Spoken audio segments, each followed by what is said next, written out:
So yeah, that's our video, but here we go. We're gonna get into the gross stuff. So everybody, take a deep breath. We're gonna say, ew, that's gross. Yep, there we go. Now it's out of our system and we're ready to go. That's your warning.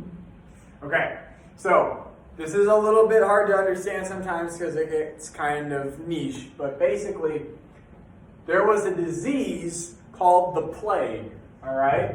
And that is the kind of generic name for the bacterium Yersinia pestis. It was the plague, okay? Now, that plague, that disease, kind of swept across Asia and into Europe and killed millions of people, making it a pandemic. And the name of that pandemic is the Black Plague, or the Black Death. Dang it, see, the very thing I wanted to avoid. So the pandemic is the Black Death, and the disease is the plague, okay? So, symptoms. Well, all three types of the plague have these vicious flu symptoms of vomiting and chills and headache and delirium, okay? But there are three distinct types. There's bubonic, which is the most famous, which is where you get these buboes, these bumps on your body. There are these really awful black pus-filled sores. There's pneumonic, which is where your lungs fill up with fluid and you basically drown in your own lungs. And then there's septicemic, which is an infection in the blood and internal bleeding that ultimately kills you. Speaking of which, about 25 million people died in this plague outbreak, which was just a massive proportion of people at the time. A third to half of Europe was wiped out. And it struck quickly and aggressively, both individually in families and also in societies in general. Which, note of humanity, these were people, right? These aren't just statistics. Each one of those 25 million people was a person who was living their everyday life. If you look to the left and to the right of you, one of you would have died in Europe in the Black Plague. So it's important not to lose sight of that. So, are we good? So, now we're going to kind of detour into summarizing. I want to explain this to you guys because it's an important skill. So, summary is basically being able to take text and squish it down into its essential meaning, okay? And it's really important to be able to answer those questions. Because sometimes we look for like a sentence that just perfectly answers a question, but it's not always that way. Like sometimes there's just not a sentence, just one little phrase that answers a question. You have to make your own sentence by summarizing. So the first step in summarizing is reading the text. You cannot get around it. You have to read. So I'm going to do that right now. Like all communities, there were disputes between villagers of medieval times too. There are interesting court documents of the period that provided a glimpse of the nature of disputes, such as a lack of mutual cooperation in terms of time allotment for work, plowing too much into the neighbor's strip, and choosing to plant cereals instead of beans. Those darn annoying neighbors. You ever have your neighbors plant cereals instead of beans? It's the worst. So, right? So now we walk through this, okay? We've read it. We want to extract the main idea. So the first thing is we're going to identify the text. What is this? What is this, right? In essence, you know what this is? What kind of text is this? Is it a video? Is it an article? What is it? It's a summary. Well, like a part of this. Yeah, it's a part of an article. Yeah. Right? So you could call it like a paragraph or an excerpt, something like that. Okay. So you're gonna pick one. I'm gonna pick article. So the verb. What does it do? Okay. Well, it shows us something. All right. It shows us. It shows us medieval people's relationships. Okay, that's the topic. But what does it show us about medieval people's relationships? It shows us that they also had disagreements, just like us today. Okay.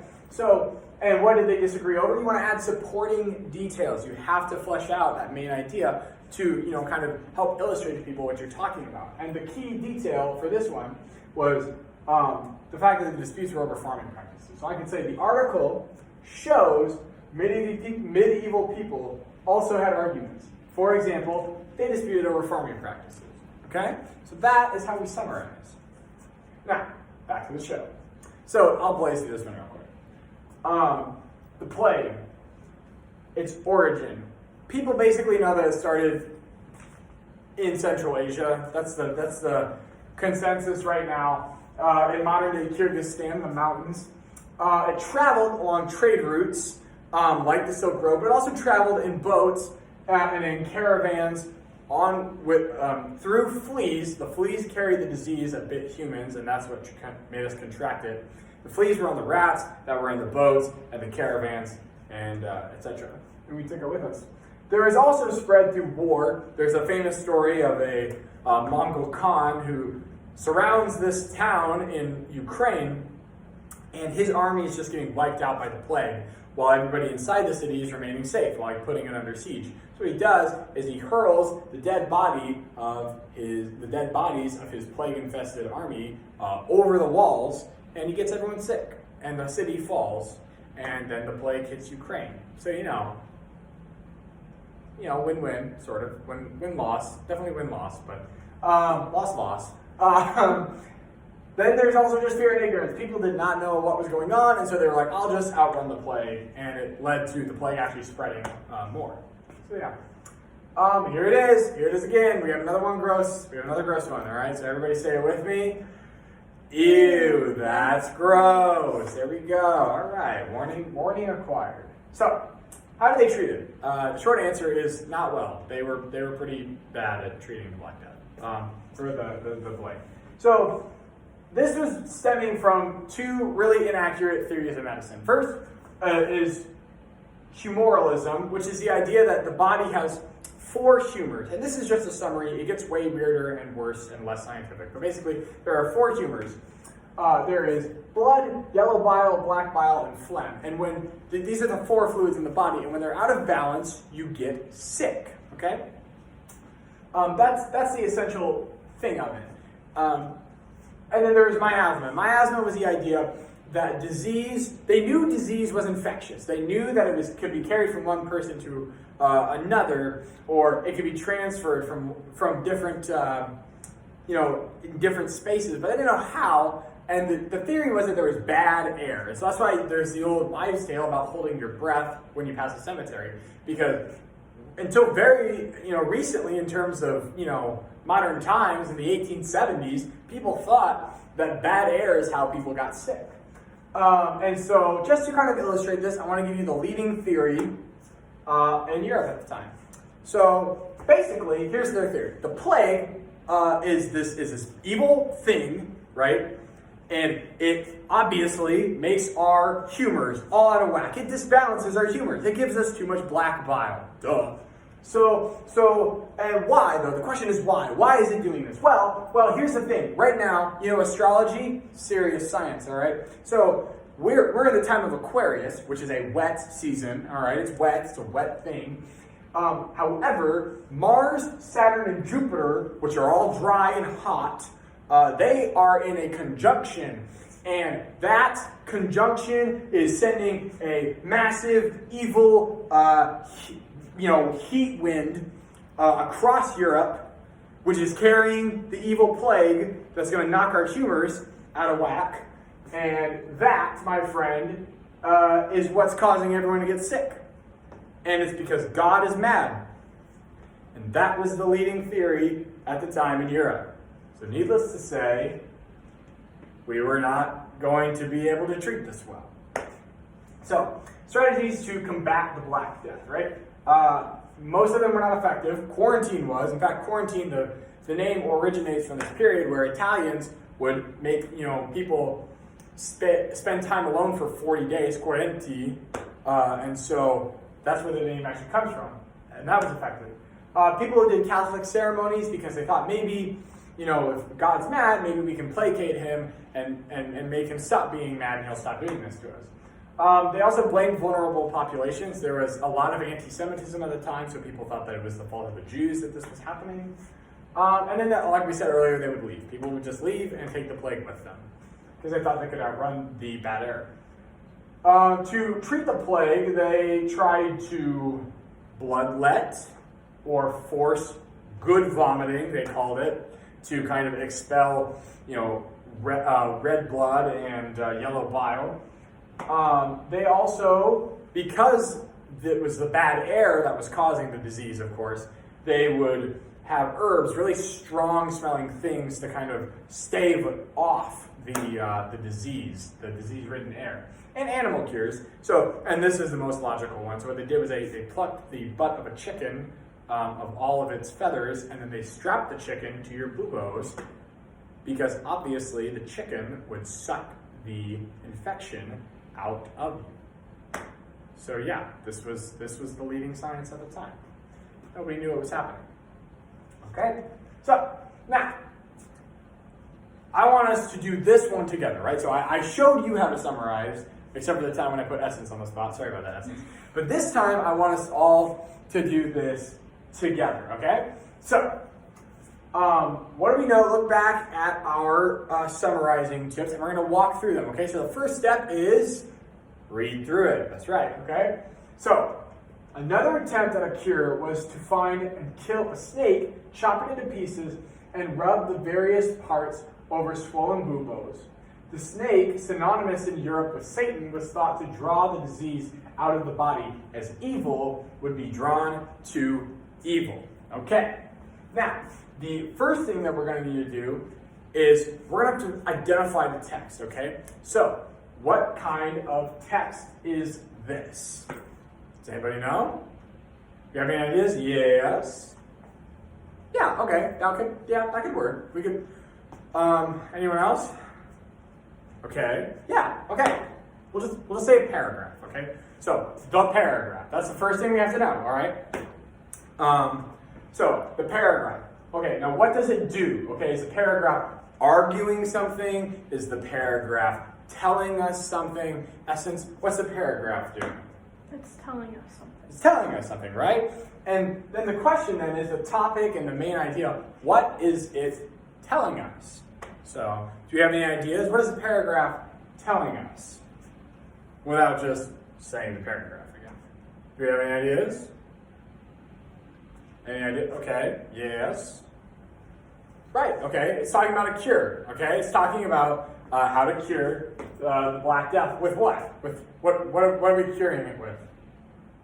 What are we curing it with, Essence? With pieces of a snake. Right, exactly, okay? So, the way you could, and that's an important detail, right? So, it's an animal cure, but specifically this is a snake, okay? So, the way we could summarize this is the paragraph tells us, one quote-unquote cure for the plague was, cutting up a snake.